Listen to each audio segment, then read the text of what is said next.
മുഹമ്മദ് ഹാജിയുടെ മരണശേഷം കൃത്യം 40-ാം ദിവസം അദ്ദേഹത്തിന്റെ പ്രതാപം വിളിച്ചോതുന്ന ആ വലിയ തറവാട് വീട്ടിലേക്ക് അതിരാവിലെ മുതൽ തന്നെ ആളുകൾ ഒഴുകിയെത്താൻ തുടങ്ങിയിരുന്നു. നിറമുള്ള വില കൂടിയ കാറുകൾ മുറ്റത്ത് നിറഞ്ഞു നിന്നു. രാഷ്ട്രീയത്തിലെയും വ്യവസായത്തിലെയും പ്രമുഖർ, ബന്ധുക്കൾ എല്ലാവരും ഹാജിയാരോടുള്ള അവസാനത്തെ ആദരവ് പ്രകടിപ്പിക്കാൻ എത്തിയിരുന്നു. അകത്തെ വലിയ ഹാളിൽ ഉസ്താദ് ഖുർആൻ പാരായണം ചെയ്യുന്നുണ്ടായിരുന്നു. വെളുത്ത നിസ്കാരക്കുപ്പായം അണിഞ്ഞ ഫാത്തിമ ബീവി ഒരു നിഴല് പോലെ എല്ലാത്തിനും സാക്ഷിയായിരുന്നു. അവരുടെ മുഖത്ത് വലിയ സങ്കടം ഉണ്ടായിരുന്നെങ്കിലും ആ പ്രതാപത്തിന് ഒരു കോട്ടവും സംഭവിച്ചിരുന്നില്ല. വരുന്നവരെയെല്ലാം അവർ സ്വീകരിച്ചു, പുഞ്ചിരിച്ചു നിന്നു, തലയാട്ടി അവരുടെ അനുശോചനങ്ങൾ ഏറ്റുവാങ്ങി. വരുന്നവരെല്ലാവരും മുഹമ്മദ് ഹാജിയെക്കുറിച്ച് പ്രൗഢിയോടെ സംസാരിച്ചു. നാടിന് തീരാ നഷ്ടമായിരുന്നു ഹാജിയാരുടെ മരണം. ഇനി അങ്ങനെ ഒരാൾ ആ നാട്ടിലില്ല. ഫാത്തിമ ബീവി എല്ലാം കേട്ടിരുന്നു. പക്ഷേ അവരുടെ മനസ്സ് അവിടെ എങ്ങും ആയിരുന്നില്ല. 40 ദിവസമായി ആവർത്തിക്കുന്ന ഈ വാക്കുകൾക്ക് ഇപ്പോൾ അവരുടെ ഹൃദയത്തിൽ ഒരു ചലനവും ഉണ്ടാക്കാൻ കഴിയുന്നില്ല. അവരുടെ ഓർമ്മകൾ പിന്നോട്ട് സഞ്ചരിച്ചു. മുഹമ്മദ് ഹാജി, ആ പേരിന് സമൂഹം നൽകിയ വില വലുതായിരുന്നു.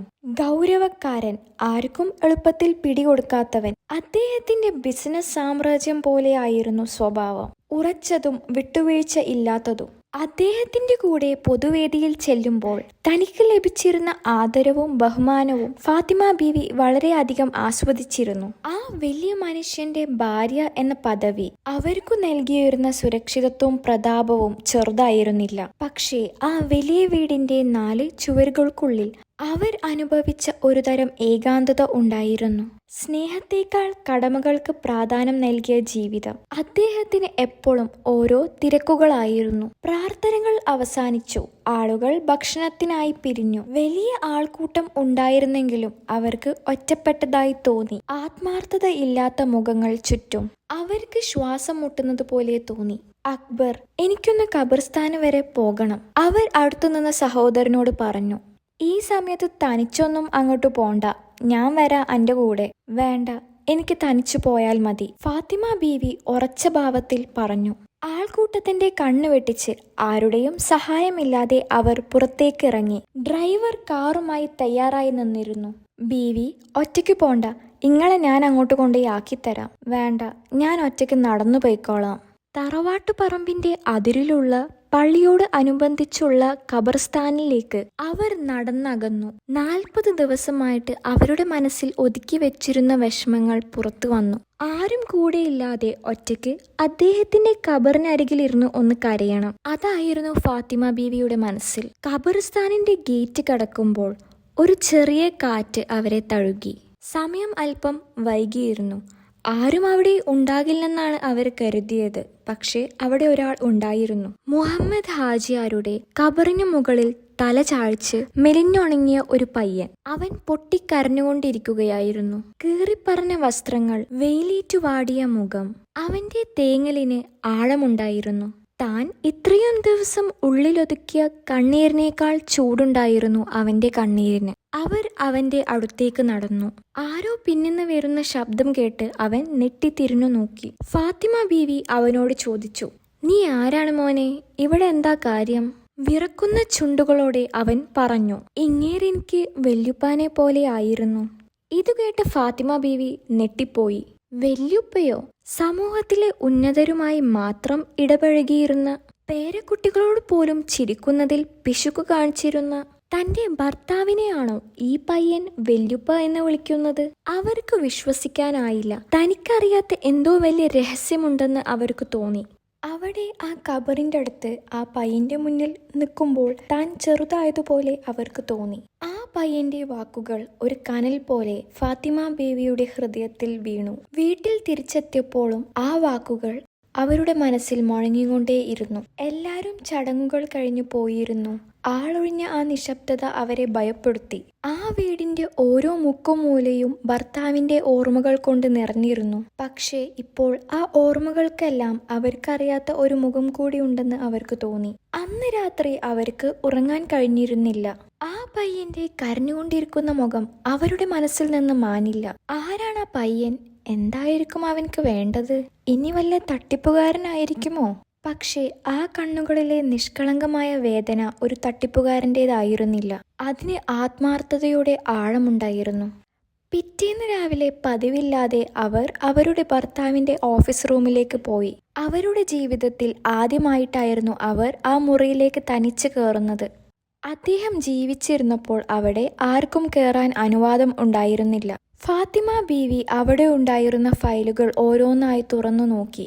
ഓരോ ബിസിനസ് രേഖകളും ഹാജിയാർ കൊടുത്തിരുന്ന സംഭാവനകളെക്കുറിച്ചും എല്ലാം കൃത്യമായി അടുക്കി വെച്ചിരിക്കുന്നു. പക്ഷേ ഫാത്തിമ ബീവി തെരഞ്ഞിരുന്നത് ഇതൊന്നുമല്ല. അവർ മണിക്കൂറോളം ആ മുറിയിൽ ചെലവഴിച്ചു. ഒന്നും കണ്ടെത്താനായില്ല. നിരാശയോടെ അവർ എഴുന്നേക്കാൻ തുടങ്ങിയപ്പോഴാണ് ഹാജിയാർ തന്റെ പഴയ വസ്തുക്കൾ സൂക്ഷിച്ചിരുന്നൊരു പെട്ടി അവരുടെ കണ്ണിൽപ്പെട്ടത്. ആരും അത് തുറന്നു നോക്കാറില്ലായിരുന്നു. ഫാത്തിമ ബീവി അത് തുറന്നു നോക്കി. അതിനുള്ളിൽ ഡയറി കുറിപ്പുകൾ, പഴയ കത്തുകൾ, ഒരു പഴയ കണ്ണാട, വാച്ച് എന്നിവ ആയിരുന്നു. ഇതിൻ്റെയൊക്കെ ഇടയിൽ ഒരു പഴയ നോട്ട്ബുക്ക് അവർ കണ്ടു. വിറക്കുന്ന കൈകളോടെ ഫാത്തിമ ബീവി ആ പുസ്തകം കയ്യിലെടുത്തു. ഓരോ പേജ് മറിക്കുമ്പോഴും ഫാത്തിമ ബീവിയുടെ ഹൃദയം ശക്തമായി ഇടിച്ചു. ഓരോ പേജിലും കുറേ അധികം പേരുകളും അതിനു നേരെ ചെറിയ ചെറിയ സംഖ്യകളും ഉണ്ടായിരുന്നു. നജീബ് 10ാം ക്ലാസ് ഫീസ്, ആമിന തയ്യൽ മെഷീൻ. ഓരോ പേജ് മറിക്കുമ്പോഴും ഫാത്തിമ ബീവി നെട്ടുകയായിരുന്നു. താൻ കണ്ടിരുന്ന മുഹമ്മദ് ഹാജിയാർ ആയിരുന്നില്ല ആ പുസ്തകത്തിൽ. ഇത് മറ്റൊരാളായിരുന്നു. ആരും കാണാതെ, ആരെയും ബോധിപ്പിക്കാതെ പാവപ്പെട്ടവരുടെ കണ്ണീരൊപ്പിയിരുന്ന ഒരു സാധാരണക്കാരനായൊരു മനുഷ്യൻ. അതൊരു കണക്ക് പുസ്തകം മാത്രമായിരുന്നില്ല. അത് പലരുടെയും ജീവിതമായിരുന്നു. കണ്ണുനീരിൻ്റെയും പ്രാർത്ഥനയുടെയും മഷി കൊണ്ടെഴുതിയ ജീവിതം.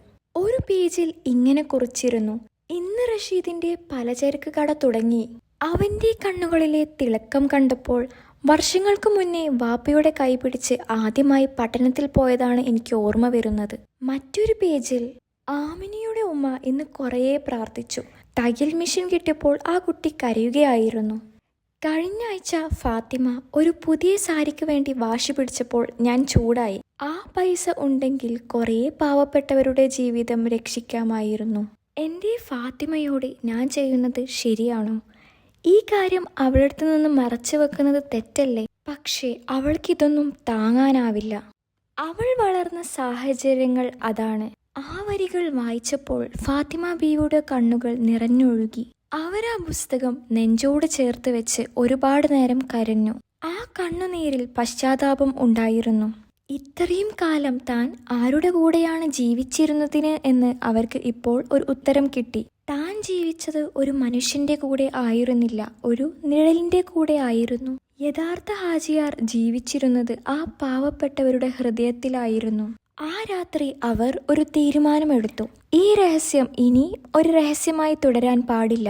ആ ഡയറിയിൽ ആദ്യം കണ്ട പേര് അവരുടെ മനസ്സിൽ പതിഞ്ഞിരുന്നു: നജീബ്. പിറ്റേന്ന് രാവിലെ എല്ലാവരും ഉണരുന്നതിനു മുമ്പേ ഫാത്തിമ ബീവി എണീറ്റു. ലളിതമായൊരു കോട്ടൺ സാരി ഉടുത്തു. ആഭരണങ്ങളൊന്നും അണിഞ്ഞില്ല. കണ്ണാടിയിൽ നോക്കിയപ്പോൾ അവർക്ക് വേറെ ആരോ നിൽക്കുന്നത് പോലെ തോന്നി. ഒരു സാധാരണ സ്ത്രീ. അവർ അവരുടെ ഡ്രൈവറെ വിളിച്ചു. വണ്ടി ഇറക്ക്, നമുക്ക് ഒരു സ്ഥലത്ത് പോകാനുണ്ട്. എങ്ങോട്ടാണ് ബീവി?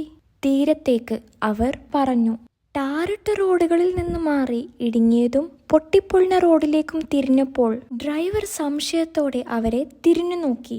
ഫാത്തിമ ബീവി ഒന്നും മിണ്ടിയില്ല. അവരുടെ കണ്ണുകൾ പുറത്തെ കാഴ്ചയിലായിരുന്നു. ഓലമേന കുടിലുകൾ, വഴിയരികിൽ കളിക്കുന്ന ഉടുതുണിയില്ലാത്ത കുട്ടികൾ. കാറിന്റെ ഗ്ലാസിൽ കൂടി അവർ കണ്ടത് മറ്റൊരു ലോകമായിരുന്നു. താൻ ജീവിച്ചിരുന്ന ലോകത്തിൽ നിന്ന് ഒരുപാട് ദൂരെയുള്ള, പക്ഷേ തന്റെ ഭർത്താവ് ഹൃദയത്തോട് ചേർത്ത് വെച്ചൊരു ലോകം. അവർ നജീബിന്റെ പേരും അവിടുത്തെ പ്രധാന പള്ളിയുടെ പേരും ഡ്രൈവറിന് പറഞ്ഞുകൊടുത്തു. ഒരു ചായക്കടയിൽ നിർത്തി ചോദിച്ചപ്പോൾ നജീബിനെ എല്ലാവർക്കും അറിയായിരുന്നു. ആ കടലിൽ പോയി മരിച്ച ഇസ്മായിലിന്റെ മോനല്ലേ? ആ ദൂരെ കാണുന്ന പച്ച വീടാണ്. അവരുടെ കാർ ആ ചെറിയ വീടിന്റെ മുന്നിൽ ചെന്ന് നിന്നപ്പോൾ മുറ്റത്ത് നിന്നിരുന്ന കുറേ കുട്ടികൾ അത്ഭുതത്തോടെ ഓടി വന്നു.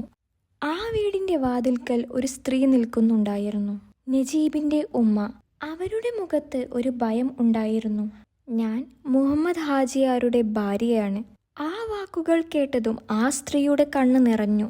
അവർ അകത്തേക്ക് നോക്കി വിളിച്ചു: നജീബേ, മോനെ, ഇങ്ങോട്ട് വരൂ. അകത്തു നിന്ന് പുറത്തേക്ക് വന്നത് അതേ പയ്യനായിരുന്നു. ഖബർസ്ഥാനിൽ വെച്ച് കണ്ട അതേ മുഖം. പക്ഷേ ഇപ്പോൾ ആ കണ്ണുകളിൽ ഭയമായിരുന്നില്ല, അടക്കാനാവാത്ത അത്ഭുതമായിരുന്നു. തൻ്റെ ചെറിയ വീടിൻ്റെ മുറ്റത്ത് തനിക്ക് വല്യുപ്പ ആയിരുന്ന ആ വലിയ മനുഷ്യൻ്റെ ഭാര്യ നിൽക്കുന്നു. അവനൊന്നും മിണ്ടാതാവാതെ നിന്നുപോയി. ഫാത്തിമ ബീവി അവൻ്റെ അടുത്തേക്ക് ചെന്നു. അവൻ്റെ തലയിൽ മെല്ലെ തലോടി. മോനാണല്ലേ നജീബ്? അവൻ അതേ എന്ന് തലയാട്ടി. അവൻ്റെ ഉമ്മ റുക്കിയ ഒരു ഗ്ലാസ്സിൽ കട്ടൻ ചായ അവർക്കു നൽകി. അതിൻ്റെ മധുരത്തിന് സ്നേഹത്തിൻ്റെ രുചി ഉണ്ടായിരുന്നു. ഹാജിയാർ വരുമ്പോഴൊക്കെ ഇവിടെ ഇരുന്നാണ് ചായ കുടിക്കാറ്, റുക്കിയ പറഞ്ഞു. വലിയ മനുഷ്യനാണെന്ന് ഒരു ഭാവവും ഉണ്ടായിരുന്നില്ല. എൻ്റെ ഇസ്മായിൽക്ക കടലിൽ പോയി തിരിച്ചു വരാതെ ആയപ്പോൾ ഈ മക്കളെ കൊണ്ട് എന്ത് ചെയ്യുമെന്ന് ഞാൻ കരുതിയതാ. അന്ന് അള്ളയാണ് ആ വലിയ മനുഷ്യനെ ഇങ്ങോട്ട് അയച്ചത്. നജീബിൻ്റെ പഠിത്തം മുടങ്ങരുത് എന്ന് പറഞ്ഞു. അവൻ പഠിച്ച് വലിയ ആളാവുന്നത് കാണണമെന്നായിരുന്നു അങ്ങേരുടെ ഏറ്റവും വലിയ ആഗ്രഹം. നജീബ് പറഞ്ഞു. വല്യുപ്പ എനിക്ക് പുസ്തകങ്ങൾ വാങ്ങിത്തരും, പേന വാങ്ങിത്തരും. എന്നിട്ട് പറയും, നജീബേ, അറിവാണ് ഏറ്റവും വലിയ ആയുധം, അത് ആർക്കും നിന്നിൽ നിന്ന് മോഷ്ടിക്കാനാവില്ല. ഫാത്തിമ ബീവി ഓരോന്നും ശ്രദ്ധിച്ചു കേട്ടു. തൻ്റെ ഭർത്താവിൻ്റെ ശബ്ദം ആ പാവപ്പെട്ടവരുടെ വാക്കിലൂടെ പുനർജനിക്കുന്നത് അവർ കണ്ടു. ഫാത്തിമ ബീവി പറഞ്ഞു, എനിക്ക് അദ്ദേഹം സഹായിച്ച മറ്റു ചിലവരെയും കൂടി കാണണം മോനെ. നജീബ് അവരെ സന്തോഷപൂർവ്വം കൊണ്ടുപോയി. ആദ്യം അവർ പോയത് ആമിനയുടെ വീട്ടിലേക്കാണ്. മുറ്റത്ത് പുതിയ തയ്യൽ മെഷീനിൽ തുണി തയ്ച്ചുകൊണ്ടിരിക്കുന്ന ആമിന അവരെ കണ്ടപ്പോൾ എണീറ്റു. ഹാജിയാർ തന്നതാ ഇത്. ഇപ്പോൾ വേറെ കാശുണ്ടാക്കാൻ എനിക്ക് മറ്റാരെയും ആശ്രയിക്കണ്ട, അവൾ സന്തോഷത്തോടെ പറഞ്ഞു. പിന്നീട് അവർ റഷീദിന്റെ ചെറിയ പലചരക്ക് കടയിലേക്ക് പോയി. റഷീദ് ഓടി വന്ന് അവരുടെ കൈകൾ പിടിച്ച് കടയുടെ അകത്തേക്ക് കൊണ്ടുപോയി. ഇതെല്ലാം ഹാജിയാർ കാരണമാ ബീവി, അല്ലെങ്കിൽ ഞാൻ ഇപ്പോഴും കൂലിപ്പണി ചെയ്ത് നടക്കുകയായിരിക്കും. അവിടുത്തെ ഓരോ വീടും ഓരോ കഥകൾ പറഞ്ഞു. താൻ അറിഞ്ഞിരുന്ന ബിസിനസ്സുകാരനായ ഗൗരവക്കാരനായ ഭർത്താവ് ആയിരുന്നില്ല അവിടെ. സ്നേഹം കൊണ്ട് ഒരു ഗ്രാമത്തെ മുഴുവൻ ദത്തെടുത്ത ഒരു വലിയ മനുഷ്യനായിരുന്നു. അവർ അവരുടെ ഭർത്താവ് ഇത്രയും കാലം ചെയ്തിരുന്നത് ഏറ്റെടുത്തു. പിന്നീട് ആഡംബരങ്ങളെല്ലാം ഒഴിവാക്കി ആ പാവപ്പെട്ടവർക്ക് വേണ്ടി അവർ ജീവിച്ചു. മരിച്ചുപോയ മുഹമ്മദ് ഹാജി അവരിലൂടെ വീണ്ടും ജീവിച്ചു.